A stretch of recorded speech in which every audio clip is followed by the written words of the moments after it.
Hello everyone, it's Gameboii10 here, or Nintendo Boy 08, whatever you want to call me. And this is another thing that everybody's been asking me about, the console wars. Now, since we're at the end of the era of I believe it's the 7th generation of console, I think it's about time I finally made this video, because now we've seen everything. We've seen what all three consoles have done, and I think it's about time I finally made a video about it now. So, let's start off with my favorite console. I'm going to go from my favorite to my least favorite. And you're going to be pretty skeptical about it, and I know for sure that's going to happen. But trust me, there's some reasons why. And I can't name them all off since it's quite short time limit I have here. So I might put this into like separate parts. We'll have to see. The first one is the Wii. The Wii is my #1 favorite, and there's a lot of reasons why. People will be fucking freaking right now, and I know that for a fact. But first of all, let me put it into this way. They know what they're doing. That's the #1 thing. If you know what you're fucking doing.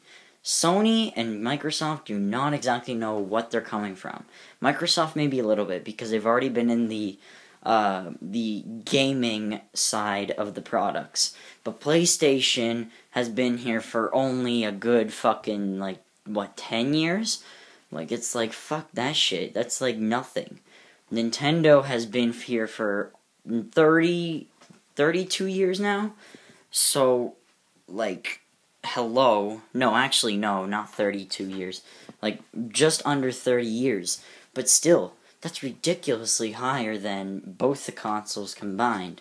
Microsoft sure did have a late start, they just came out with the Xbox in 2002, but that's not the problem here, because Microsoft did have gaming consoles. Technically, the computer Windows still had games, and Microsoft did have to publish them, so they were just third-party games. They weren't quite exactly games that they would create or help work on themselves. That's what it was.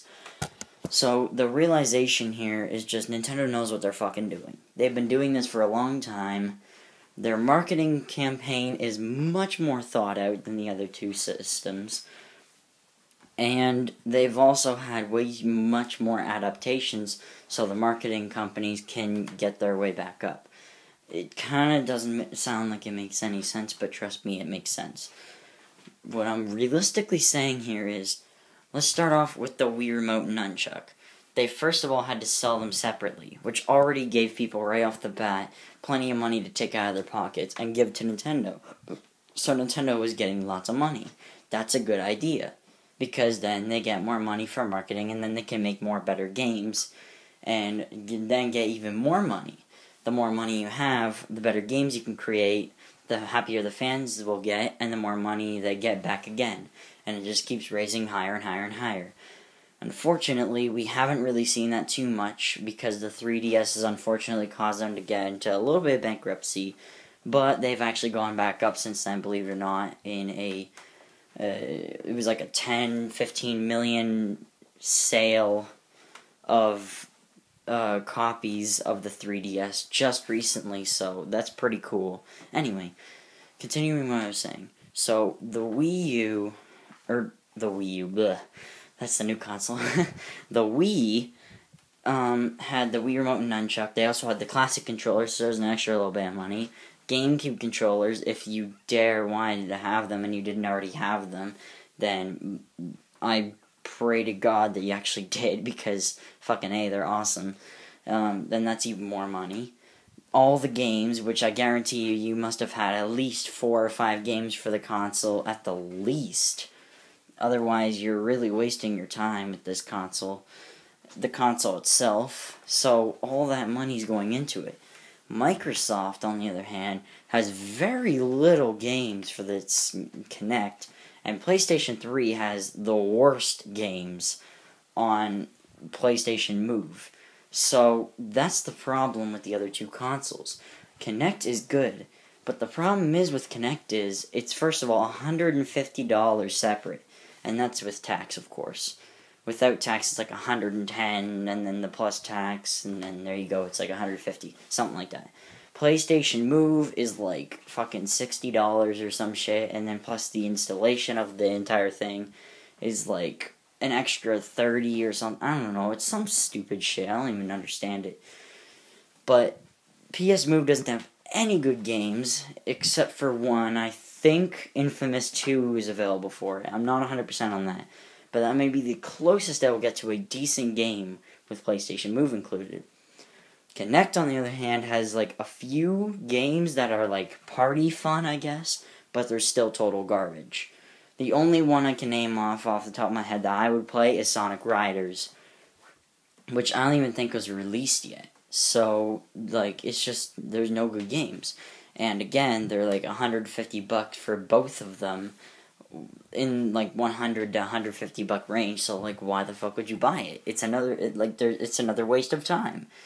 Nintendo, at least their console, first of all, comes with that adaptation of the virtual reality or whatever you want to call it, and plus they already have the two controllers given to you, the Wii Remote Nunchuck connections.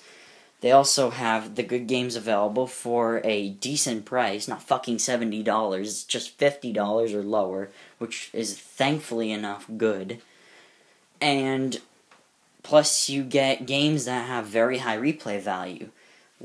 Unfortunately, Call of Duty also has a very high replay value, and the games are not so great on the Wii. Well, Call of Duty isn't anyway, unless you have the classic controller, which actually not many people know actually works. The classic controller you can use in stuff like Black Ops Zombies and stuff, and you can actually play the game on Wii. Those people are assholes, though, because they're usually the ones who kick some ass. Anyway, it's really good, though. If you try to play on the Wii with the majority of its games, you'll find that they're pretty good. Microsoft and Sony just don't have it made that way. Let me put it to you this way. How many times have you played Super Smash Bros. And wanted to play it for about another good hour after you first started playing it? I had a friend who had never played Super Smash Bros. In his life. Not GameCube, not the GameCube one, not the Nintendo 64 one, just the Wii one. He just started on the Wii one.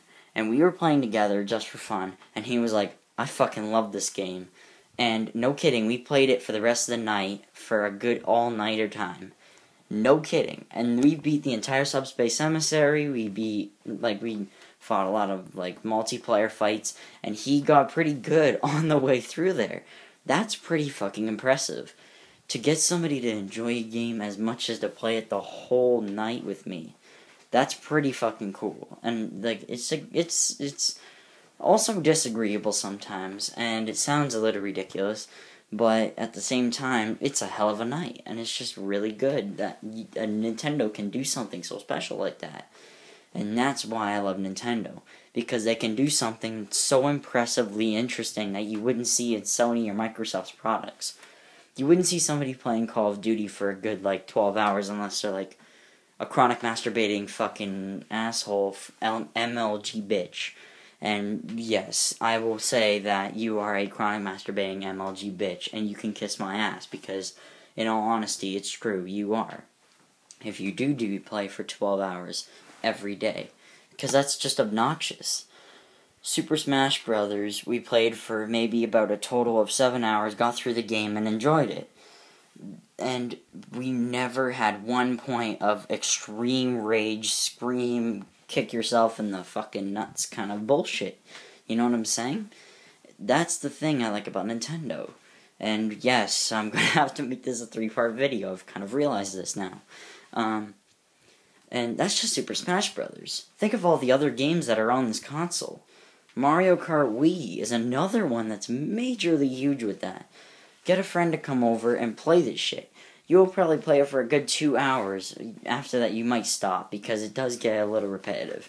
But even playing online with your buddy on split screen, or just playing with friends online, from, their house and your house, that's all exciting and all. And that's what's good about it.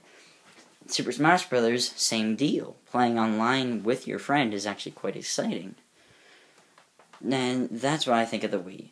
The next console, you'll find out in the next part.